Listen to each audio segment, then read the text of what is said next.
Ngayon, ang agenda namin for today, magbibenta ng kalakal. And may bibilihin lang kami sa Whole Foods, I think. Pero ito muna yung unahin natin i-dispose. Hindi naman natin talaga i-dispose, ibibenta natin to. So update namin kayo mamaya, titingnan natin kung magkano makukuha natin. Andito na po tayo sa Bottle Exchange. Malapit lang pala to sa amin, guys. Kaya mabilis lang yung drive. Dito kami dati. Dito din kami nagbenta dati ng cans. So, titignan natin kung magkano makukuha natin today. Anong guess? Ako, siguro mga 20. 20. Ikaw? I think 15. Okay, sige. Titignan natin. Guys, ito pala lahat ng mga ibibenta namin. Puro yan mga cans. And ito, puro mga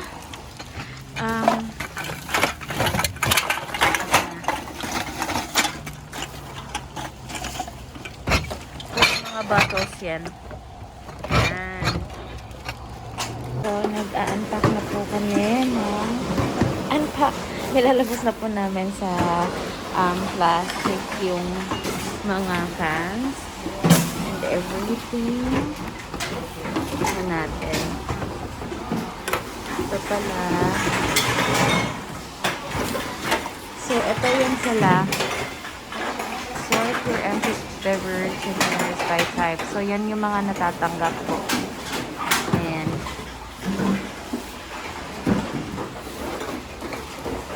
Ito na yung lahat.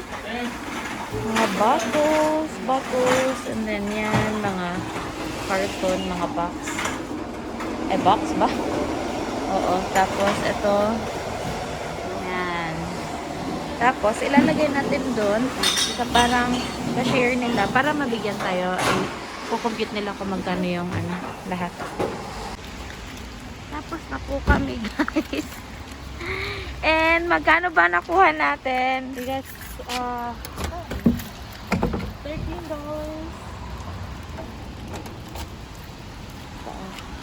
$13. Ayan, nakakuha kami ng $13. So, onti lang pala talaga siya, guys. I think marami kaming nakuhang glass pero hindi namin alam kung ano yung malaki yung... Oo. Hindi namin alam kung alin doon yung may malaking points. May jar kami sa bahay. In-start namin. Yeah. May jar kami to save our kalakal. So, may kalakal 101 tayo, no? So, yan. So, next natin na gagawin ngayon, pupunta tayo ng Canadian Tire, magre-return ng binili namin na propane at saka yung stove. Butane stove. Kasi binili namin yon originally para doon na lang kami sa labas magluluto ng fish pag nandito yung family ko. But, we got the wrong thing. Wala nga kaming makita na butane anywhere, and then yun lang yung pwede dun sa stove. So, we gotta return it. Totoo. So, ngayon, papunta na kami ng Canadian Tire. So, samahan niyo kami mag-return. Kasi, here, you can return anything you buy. True, except sa yung mga makakain. Oh. Well, pati nga yun, pwede mo pa rin i-return sa, sa superstore. If you say like, oh, it's expired, or like, you don't like it, or there's something wrong with it, they'll take it, they'll give you your money back. So, sige, samahan nyo kami, guys. Wala yun, guys. Yeah, so, pag magre-return kayo, you just need the receipt. Keep nyo lang yung receipt nyo. Ito, So, hindi pa namin talaga nagamit to. Ito, i-return namin kasi ito, hindi kasha. Yun. Maraming ganyan sa Pilipinas eh. Yung ganyan. Ay, sorry, hindi ko makita. Hindi, Yan. Maraming ganyan sa Pilipinas, diba? Yung mga lalagay ko sa yung tuslo buwa, ganyan. Kaso guys, Ito lang yung meron sila. Hindi namin nagamit. Kaya, lalagay nyo lang sa original packaging. Yeah. And then make sure na may resibo. So, hindi naman hindi naman namin yan gagamitin na ngayon. Binili lang namin yan para luluto-luto ng mga masasarap na pagkain na hindi kaya ay ang amoy sa labas. Pero nakaalis naman na yung family ni Kim. So, wala na talagang gamit sa amin yan. Yeah, siguro bibili na lang kami Next time.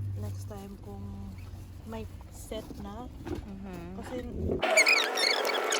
Okay, so tapos na tayo nag-return. So pumunta lang kami dun sa return section nila. Pick up or return. Doon lang kami pumunta and then pinisan lang namin.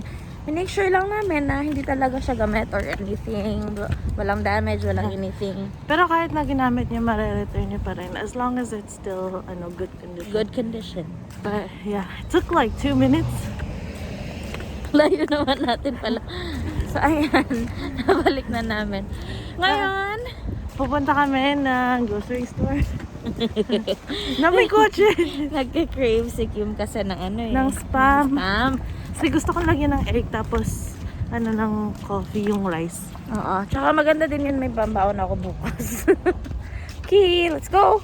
Ito tayo ngayon sa Save on Foods. So guys, pagkalapit lang pala to. Yung Canadian Tire kanina, dun lang yun banda. And then, nag-drive lang kami ng onte. Andito na tayo sa Save on Foods. Ito pala yung lagi namin pinupuntahan ni Kim. Ito yung market crossing dito sa Burnaby. Ayan. Tatakbo muna tayo. Ayan. Save on Foods. Pasok muna tayo guys. Ayan. Kumuha kami ng spam. Iisang spam lang. Hanap pala tayo dito ng ano. Siguro maghahanap ako ng Dinner mamayang gabi. oo. Tsaka siguro maghanap ako ng instant coffee kasi meron kami ngayon.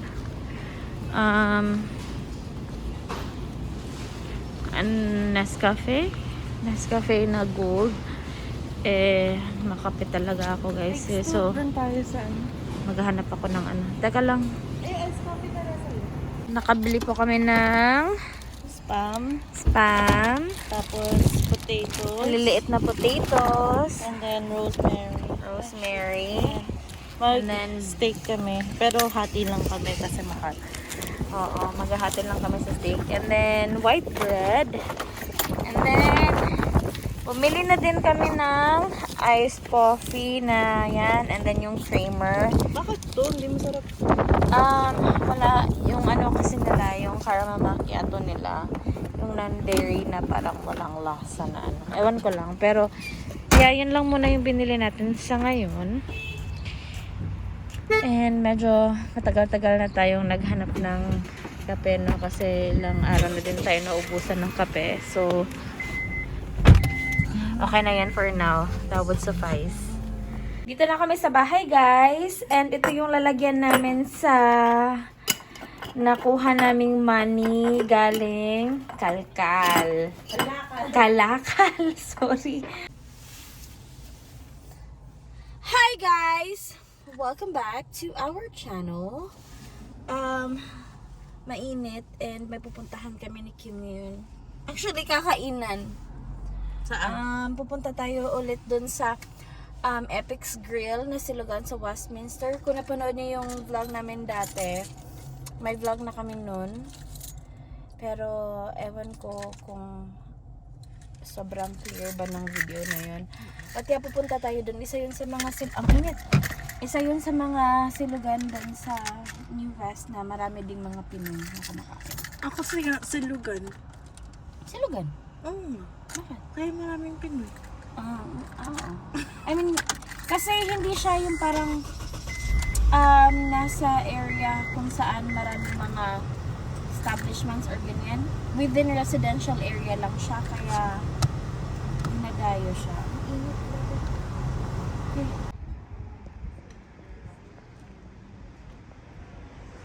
That's their menu. So, 95 for one. And then they have combos. Anong gusto mo?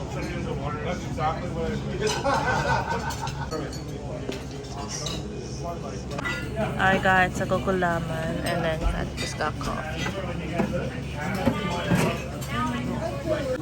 I also have cakes and then drinks. So, inaantay na namin yung order na. Maraming tao dyan. Kaya andito kami sa bar. Nakaupo, walang table. Pero maraming tao. Puno yung ano. This is my order and then this is Kat's order. That's corned beef, tapa, tapos akin tinapa. Yung muna, inaano mo sa cloud. Hi! Shoutout pala kay Nico. Kausap ko yung pinsan ko sa Philippines. Si Nico.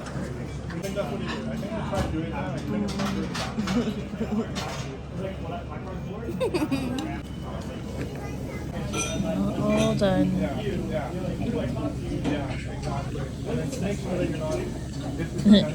May free entertainment pa kami kanina.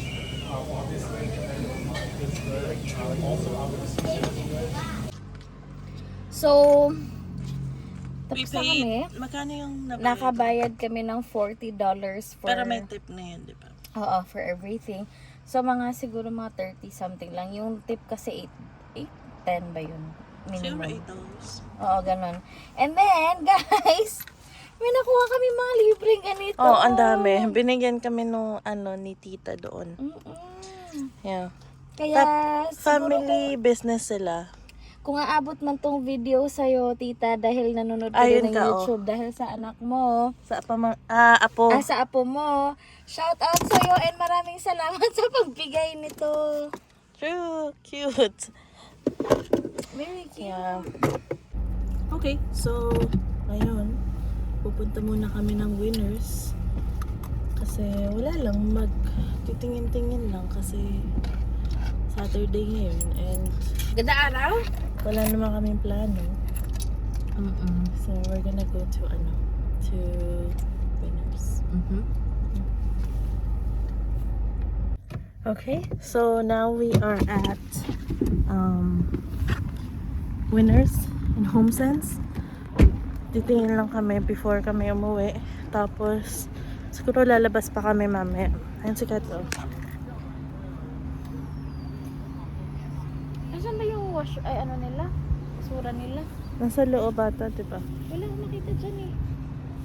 Hindi ko alam. Tulungan mo nga kami kasi. Okay. Tatapan kami ang garbage para hindi maipon dun sa loob.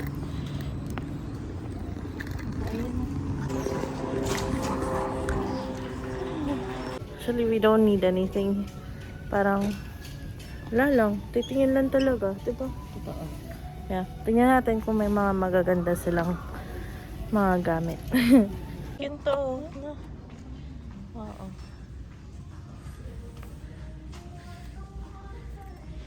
Gusto ko din yung mga ganito, yung mga flat.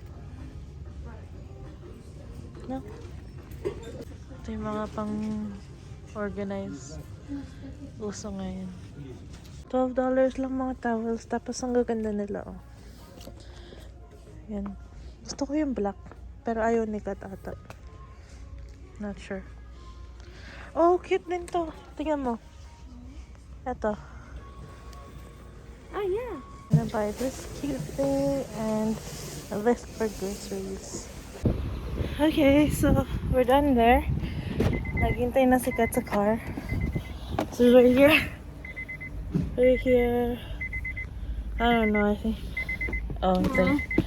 Nakikinig ako sa kanila because they're trying to fit the headboard, bed headboard, and then yung ottoman. Nakita ko nga. Parang nahirapan sila and then they were trying to figure it out kasi it's very windy. So, parang tinatry lang nila na i-fit ng maayos. Although, malaki naman yung car. Pero wala lang, interesting lang. Madaming nag-ask sa kanila if they needed help. Oh, wow. Yeah, people are so helpful here. Anyways, now we're done. Our next stop is home because may magpipick up nung luggage ni Carmela. na nilagay namin sa Facebook Marketplace for $10. May magpe-pick up ng I think 1:15 and it's already 12 something. What time is it? I don't know. But yeah, and then I think that's it for this vlog. But we'll see you at home anyways. We're just gonna drive. Ito na, nabenta na namin. $10. How's the experience What? selling? What? Guys, alam nyo, if may gusto kayong i-get rid ng mga gamit, sell nyo na sa marketplace. Friend namin ni Kim ang marketplace. True. Doon kami nagbibenta ng mga gamit at saka doon din kami bumibili. Yeah, lalo na yung sa mga nag-rent dyan. You don't need to buy new things. Kasi, hindi nyo pa naman forever home yun. So, you don't need to invest. Mag-marketplace na lang kayo ng mga, maghanap kayo ng mga good quality. Tapos, ibenta nyo na lang ulit pag mag-move out na kayo.